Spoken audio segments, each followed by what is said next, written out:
ஓம் சாந்தி. 21/7/2025. இனிமையான குழந்தைகளே, முயற்சி செய்து நல்ல முறையில் தெய்வீக குணங்களை கடைபிடிக்க வேண்டும். யாருக்கும் துக்கம் கொடுக்க கூடாது. உங்களிடம் எந்த ஒரு அசுர செயலும் இருக்கக்கூடாது. கேள்வி: எந்த அசுர குணம் உங்களின் அலங்காரத்தை கெடுத்து விடுகிறது? பதில்: தங்களுக்குள் சண்டையிட்டுக் கொள்ளுதல், கோபித்துக் கொள்ளுதல், சென்டர்களில் இரைச்சல் ஏற்படுத்துவது, ஒழுங்கீனமாக நடந்து கொள்வது, துக்கம் கொடுத்தல் போன்றவைகள் அசுர குணங்கள் ஆகும். இவை உங்கள் அலங்காரத்தை கெடுத்து விடுகிறது. பாபாவினுடையவராக ஆன பிறகும் கூட அசுர குணங்களை தியாகம் செய்யாமல் தவறான கர்மங்களை செய்கிறார்கள் என்றால் அந்த குழந்தைகளுக்கு அதிகமான நஷ்டம் ஏற்படுகிறது. கணக்குக்கு மேல் கணக்கு அதிகமாகிறது. பாபாவுடன் தர்மராஜரும் இருக்கிறார். பாடல்: கள்ளம் கபடமற்றவர், விசித்திரமானவர். ஓம் சாந்தி. உயர்ந்ததிலும் உயர்ந்தவர் பகவான் என்பதை ஆன்மீக குழந்தைகள் அறிந்திருக்கிறார்கள். மனிதர்கள் பாடுகிறார்கள், நீங்கள் தெய்வீக பார்வையினால் பார்க்கிறீர்கள். அவர் நம்மை படிக்க வைத்துக் கொண்டிருக்கிறார் என புத்தியினால் தெரிந்து கொள்கிறீர்கள். ஆத்மாதான் உடல் மூலமாக படிக்கிறது. அனைத்தும் ஆத்மாதான் உடலினால் செய்கிறது. உடல் அழியக்கூடியது. அதில் ஆத்மா பிரவேசித்து நடிப்பை நடித்துக் கொண்டிருக்கிறது. ஆத்மாவில்தான் அனைத்து நடிப்பும் பதிவாகி இருக்கிறது.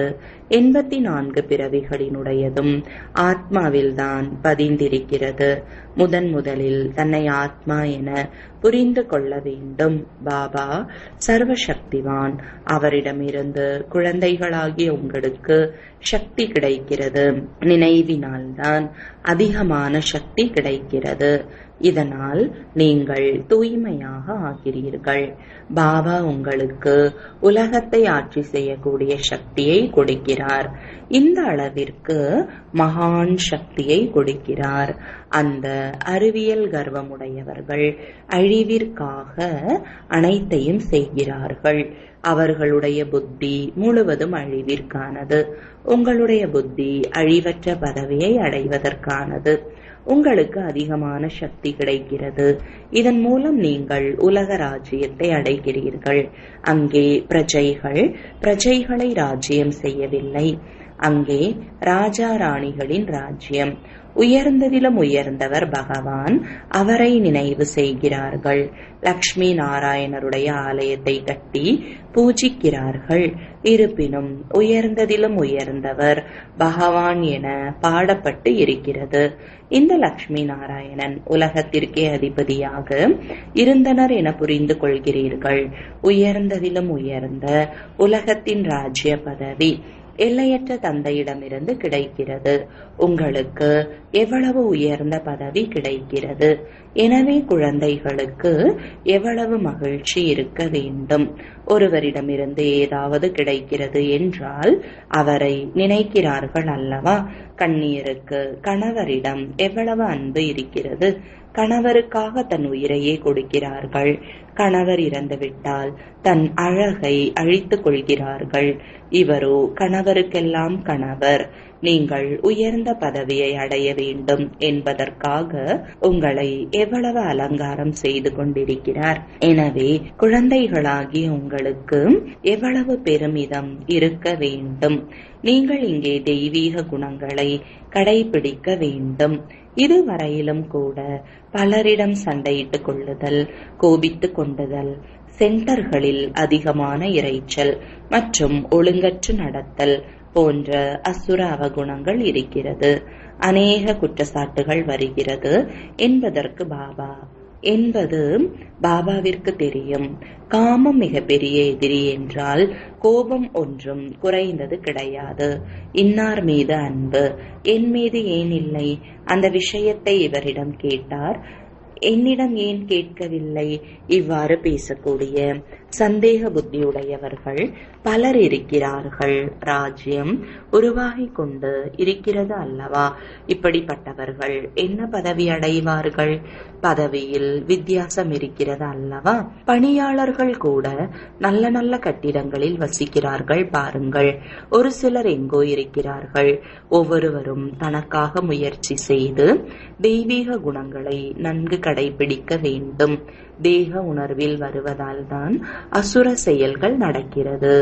ஆத்ம உணர்வுடையவராகி நல்ல குணங்களை கடைபிடித்தால் உயர்ந்த பதவியை பெறலாம். தெய்வீக குணங்களை கடைபிடித்து யாருக்கும் துக்கம் கொடுக்காத அளவிற்கு முயற்சி செய்ய வேண்டும். குழந்தைகளாகிய நீங்கள் துக்கத்தை நீக்கி சுகத்தை அளிக்கக்கூடிய தந்தையின் குழந்தைகள். யாருக்கும் துக்கம் அளிக்க கூடாது. சென்டர் நடத்தக்கூடியவர்களுக்கு அதிகமான பொறுப்பு இருக்கிறது. குழந்தைகளே, ஏதாவது தவறு செய்தால் 100 மடங்கு தண்டனை என பாபா கூறுகிறார் அல்லவா? தேக உணர்வில் இருப்பதால் அதிகமான நஷ்டம் ஏற்படுகிறது. ஏனென்றால் பிராமணர்களாகிய நீங்கள் மற்றவர்களை திருத்துவதற்கு நிமித்தமாகி இருக்கிறீர்கள்.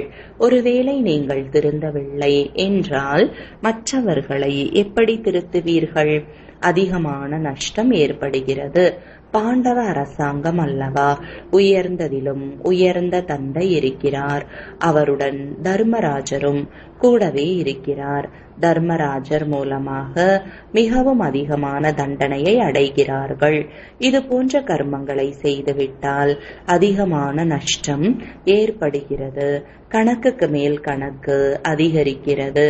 பாபாவிடமும் முழு கணக்கு இருக்கிறது. பக்தி மார்க்கத்தில் கூட பாவ கணக்கு உள்ளது. பகவான் உங்களை பார்த்து கொள்வார் என கூறுகிறார்கள் அல்லவா?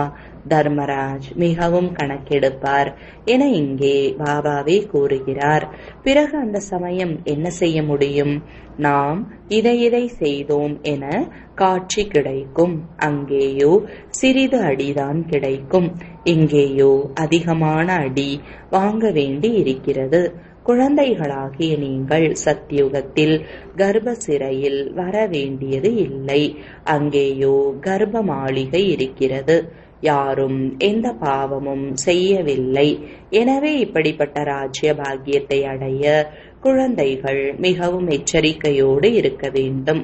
அதிகமான குழந்தைகள் ஆசிரியரை விட வேகமாக செல்கிறார்கள். ஆசிரியரை விட உயர்ந்த அதிர்ஷ்டமுடையவர்கள் ஆகிவிடுகிறார்கள். நன்கு சேவை செய்யவில்லை என்றால் பல ஜென்மத்திற்கும் வேலைக்காரர்கள் ஆகிவிடுவார்கள் என பாபா புரிய வைத்திருக்கிறார். பாபா நேரில் வந்ததும், குழந்தைகளே, ஆத்ம உணர்வுடையவராகி அமர்ந்திருக்கிறீர்களா என குழந்தைகளிடம் கேட்கிறார். குழந்தைகள் ஆத்ம உணர்வுடையவர்களாக ஆவதற்கு அதிகமாக முயற்சி செய்ய வேண்டும் என்று பாபா குழந்தைகளின் முன்பு இந்த மகா வாக்கியங்களை அளிக்கிறார். போகும்போதும் வரும்போதும் வந்தாலும் சிந்தித்துக் கொண்டே இருக்க வேண்டும். அதிகமான குழந்தைகள் நாம் சீக்கிரமாக இந்த நரகத்தின் மோசமான உலகத்திலிருந்து சுகதாமத்திற்கு போக வேண்டும் என நினைக்கிறார்கள். நல்ல நல்ல மகாரதிகள் கூட பலர் நினைவு செய்வதில் தோல்வி அடைந்து விடுகிறார்கள் என பாபா கூறுகிறார். அவர்களுக்கு கூட முயற்சி செய்ய வைக்கப்படுகிறது. நினைவில் இல்லை என்றால் ஒரே அடியாக விழுந்து விடுவார்கள். ஞானம் மிகவும் எளிது. வரலாறு, புவியியல் அனைத்தும் புத்தியில் வந்து விடுகிறது. மிகவும் நல்ல நல்ல பெண் குழந்தைகள் பட கண்காட்சிகளில் புரிய வைப்பதில் மிக கூர்மையாக இருக்கிறார்கள். ஆனால் தந்தையின் நினைவில் இருப்பதில்லை. தெய்வீக குணங்களும் இல்லை. அவ்வப்பொழுது நினைவு வருகிறது. இப்படி இன்னும் என்னென்னவோ மனநிலைகள் குழந்தைகளிடம் இருக்கிறது. உலகத்தில் எவ்வளவு துக்கம் இருக்கிறது. சீக்கிரமாக இது முடிய வேண்டும். சீக்கிரமாக சுகதாமத்திற்கு போக வேண்டும் என்று எதிர்பார்த்து அமர்ந்திருக்கிறார்கள். எப்படியாவது பாபாவை சந்திக்க வேண்டும் என்பதற்காக துடித்து கொண்டிருக்கிறார்கள். ஏனென்றால் பாபா நமக்கு சொர்க்கத்திற்கான வழியை காண்பித்து கொண்டிருக்கிறார். இப்படிப்பட்ட தந்தையை பார்ப்பதற்காக துடித்து கொண்டிருக்கிறார்கள். இப்படிப்பட்ட தந்தையின் முன்பு சென்று தினந்தோறும் முரளி கேட்க வேண்டும் என நினைக்கிறார்கள். இப்பொழுது இங்கே எந்த சச்சரவும் இல்லை என நீங்கள் புரிந்து கொள்கிறீர்கள். வெளியில் இருக்கும்போது அனைவரிடமும் விடுபட்ட நிலையில் பராமரிக்க வேண்டியிருக்கிறது. இல்லை என்றால் சண்டை சச்சரவுகள் நடந்து கொண்டே இருக்கும். ஆகவே அனைவருக்கும் பொறுமையை அளிக்கிறார். இதில் மிகவும் குப்தமான உழைப்பு இருக்கிறது. நினைவின் உழைப்பு யாரையும் சென்று சேரவில்லை. குப்தமான நினைவில் இருந்தால் பாபாவின் கட்டளைப்படி நடக்கலாம். தேக உணர்வின் காரணமாக பாபாவின் கட்டளைப்படி நடப்பதில்லை. சார்ட் எழுதினால் அதிகமான முன்னேற்றம் ஏற்படும் என கூறுகிறேன். இதை சிவபாபா கூறுகிறார். ஆசிரியரின் வேலை வீட்டு பாடத்தை கொடுப்பது என்றால் செய்துவிட்டு வருகிறார்கள் அல்லவா? இங்கே நல்ல நல்ல குழந்தைகளை கூட மாயை செய்ய விடுவதில்லை. நல்ல நல்ல குழந்தைகளின் சார்ட் பாபாவிடம் வந்தால் பாபா எப்படி நினைவில் இருக்கிறீர்கள் என தெரிவிப்பார். ஆத்மாக்களாகிய நாம் ஒரு நாயகனின் நாயகிகள் என நினைக்கிறார்கள். அந்த உலகத்தில் இருக்கும் நாயகன் நாயகிகள் பலவிதமாக இருக்கிறார்கள். நீங்கள் மிகவும் பழைய பிரியதர்ஷினிகள். இப்பொழுது நீங்கள் ஆத்ம உணர்வுடையவராக வேண்டும். ஏதாவது ஒன்றை பொறுத்து கொள்ளதான் வேண்டும். அனைத்தும் அறிந்தவர் என்று ஆகக்கூடாது. பாபா எலும்பை கொடுத்து விடுங்கள் என கூறுவதில்லை. ஆரோக்கியத்தை நன்றாக வைத்துக் கொண்டால் சேவையும் நன்றாக செய்ய முடியும் என்றுதான் பாபா கூறுகிறார். நோயாளியாக இருந்தால் அப்படியேதான் இருக்க வேண்டும். சில மருத்துவமனைகளில் புரிய வைக்கக்கூடிய சேவை செய்தால் மருத்துவர்கள் இவர்களோ பரிஷ்டாக்கள் என கூறுவார்கள். சித்திரங்களை உடனெடுத்து செல்வார்கள். இப்படிப்பட்ட சேவைகளை செய்பவர்களுக்கு இரக்க மனமுடையவர்கள் என கூறுவார்கள். சேவை செய்தால் சிலர் வருவார்கள். எவ்வளவுக்கு எவ்வளவு நினைவின் பலத்தில் இருக்கிறீர்களோ அவ்வளவு நீங்கள் மனிதர்களை கவரலாம். இதில்தான் சக்தி இருக்கிறது. முதலில் தூய்மை, அமைதி, பிறகு சுகம் என கூறப்படுகிறது. நினைவின் பலத்தினால்தான் நீங்கள் தூய்மையாகலாம். மேலும் தெய்வீக குணங்களும் வரும். பாபாவின் புகழை தெரிந்திருக்கிறீர்கள் அல்லவா? பாபா எவ்வளவு சுகம் அளிக்கிறார். 21 பிறவிகளுக்கு நீங்கள் சுகத்திற்கு தகுதி அடைகிறீர்கள். ஒரு பொழுதும் யாருக்கும் துக்கம் கொடுக்க கூடாது. அநேக குழந்தைகள் டிஸ்சர்வீஸ் செய்து தனக்கு தானே சபித்துக் கொள்கிறார்கள். மற்றவர்களை அதிகமாக துன்புறுத்துகிறார்கள். கெட்ட பிள்ளைகள் ஆகிறார்கள் என்றால் தனக்கு தானே சபித்துக் கொள்கிறார்கள். டிஸ்சர்வீஸ் செய்வதால் ஒரே அடியாக தரம் குறைந்தவராகி விடுகிறார்கள். அநேக குழந்தைகள் விகாரத்தில் விழுந்து விடுகிறார்கள் அல்லது கோபத்தில் வந்து படிப்பை விடுகிறார்கள். பலவிதமான குழந்தைகள் இங்கே அமர்ந்திருக்கிறார்கள். இங்கே புத்துணர்வடைந்து செல்கிறார்கள் என்றால் செய்த தவறுகளுக்கு பச்சாதாபம் ஏற்படுகிறது. இருப்பினும் வருத்தப்படுவதால் எந்த மன்னிப்பும் கிடையாது. உங்களை நீங்களே மன்னித்துக் கொள்ளுங்கள் என பாபா கூறுகிறார். நினைவில் இருங்கள், பாபா யாரையும் மன்னிப்பது இல்லை. இதுவே படிப்பாகும். பாபா படிக்க வைக்கிறார். குழந்தைகள் தன் மீது தானே இரக்கம் கொண்டு படிக்க வேண்டும். நல்ல பழக்க வழக்கங்கள் இருக்க வேண்டும். பாபா ஆசிரியரிடம் பதிவேட்டை கொண்டு வாருங்கள் என்கிறார். ஒவ்வொருவரின் செய்திகளையும் கேட்டு அறிவுரை கொடுக்கப்படுகிறது. ஆசிரியர் புகார் கூறியிருக்கிறார் என புரிந்து கொண்டு அவர்கள் இன்னும் அதிகம் சேவைக்கு புறம்பாக நடக்கிறார்கள். மிகவும் கடின முயற்சி தேவைப்படுகிறது. மாயை மிக பெரிய எதிரியாகும். குரங்கிலிருந்து தேவதையாவதற்கு விடுவது இல்லை. உயர்ந்த பதவி அடைவதற்கு பதிலாக இன்னும் முற்றிலும் கீழே விழுந்து விடுகிறார்கள். பிறகு ஒரு பொழுதும் எழ முடியாது, இறந்து விடுகிறார்கள். பாபா குழந்தைகளுக்கு உலகத்திற்கே அதிபதியாவது மிக பெரிய குறிக்கோள் என அடிக்கடி புரிய வைக்கிறார். பெரிய மனிதர்களின் குழந்தைகள் மிக கம்பீரமாக நடக்கிறார்கள். இங்கேயும் தந்தையின் மரியாதை கெட்டு போக கூடாது. உங்களுடைய தந்தை இவ்வளவு நல்லவர், நீங்கள் எவ்வளவு கெட்ட பிள்ளையாக இருக்கிறீர்கள் என கூறுவார்கள். நீங்கள் உங்கள் தந்தைக்கு அவமரியாதை ஏற்படுத்துகிறீர்கள். இங்கேயோ ஒவ்வொருவரும் தன்னுடைய மரியாதையை இழக்கிறார்கள். அநேக தண்டனைகள் அடைய வேண்டியிருக்கிறது. பாபா மிகவும் எச்சரிக்கையோடு நடந்து கொள்ளுங்கள் என எச்சரிக்கிறார். சிறை பறவை ஆகாதீர்கள். இங்கே கூட சிறை பறவைகள் இருக்கிறார்கள். சத்யுகத்தில் எந்த சிறையும் கிடையாது. இருப்பினும் படித்து உயர்ந்த பதவியை பெற வேண்டும். தவறு செய்யாதீர்கள். யாருக்கும் துக்கம் அளிக்காதீர்கள். நினைவு யாத்திரையில் இருங்கள். நினைவுதான் பயன்படும். பட கண்காட்சியில் கூட இந்த முக்கியமான விஷயத்தை கூறுங்கள். தந்தையின் நினைவினால்தான் தூய்மையாகலாம். அனைவரும் தூய்மையாக மாற விரும்புகிறார்கள். இதுவே பதீத உலகம். அனைவருக்கும் சத்கதியை அளிப்பதற்காக ஒரே ஒரு தந்தை வருகிறார். கிறிஸ்து, புத்தர் போன்றோர் யாருக்கும் சத்கதியை அளிக்க முடியாது. பிறகு பிரம்மாவின் பெயரையும் எடுக்கிறார்கள். பிரம்மாவை கூட சத்கதியை அளிக்கும் வள்ளல் என கூற முடியாது. அவர் தேவி தேவதா தர்மத்திற்கு நிமித்தமாக இருக்கிறார். தேவி தேவதா தர்மத்தை சிவபாபா ஸ்தாபனை செய்கிறார். இருப்பினும் பிரம்மா, விஷ்ணு, சங்கர் என்ற பெயர்கள் இருக்கிறது அல்லவா? திரிமூர்த்தி பிரம்மா என்கின்றனர். இவரும் குரு கிடையாது என பாபா கூறுகிறார். குரு ஒருவரே. அவர் மூலமாக நீங்கள் ஆன்மீக குரு ஆகிறீர்கள். மற்றவர்கள் தர்மத்தை நிறுவுபவர்கள். தர்மத்தை உருவாக்குபவர்களுக்கு சத்கதி அளிக்கும் வள்ளல் என்று எப்படி கூற முடியும்? இது புரிந்து கொள்ள வேண்டிய மிக ஆழமான விஷயங்கள். மற்ற தர்மஸ்தாபகர்கள் தர்மத்தை மட்டும் உருவாக்குகிறார்கள். அவர்களுக்கு பின்னால் அனைவரும் வருகிறார்கள். அவர்கள் யாரையும் திரும்ப அழைத்து செல்ல முடியாது. அவர்கள் மறுபிறவியில் வந்துதான் ஆக வேண்டும்.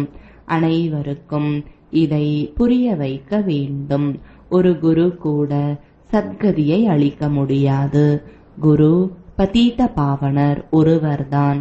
அவரே அனைவருக்கும் சத்கதியை அளிக்கும் வள்ளல், விடுவிக்க கூடியவர் என பாபா புரிய வைக்கிறார். நம்முடைய குரு ஒருவரே. அவரே சத்கதி அளிக்கிறார். சாந்தி தாமம், சுகதாமத்திற்கு அழைத்து செல்கிறார் என தெரிவிக்க வேண்டும். சத்யுக ஆரம்பத்தில் மிக சிலரே இருக்கிறார்கள்.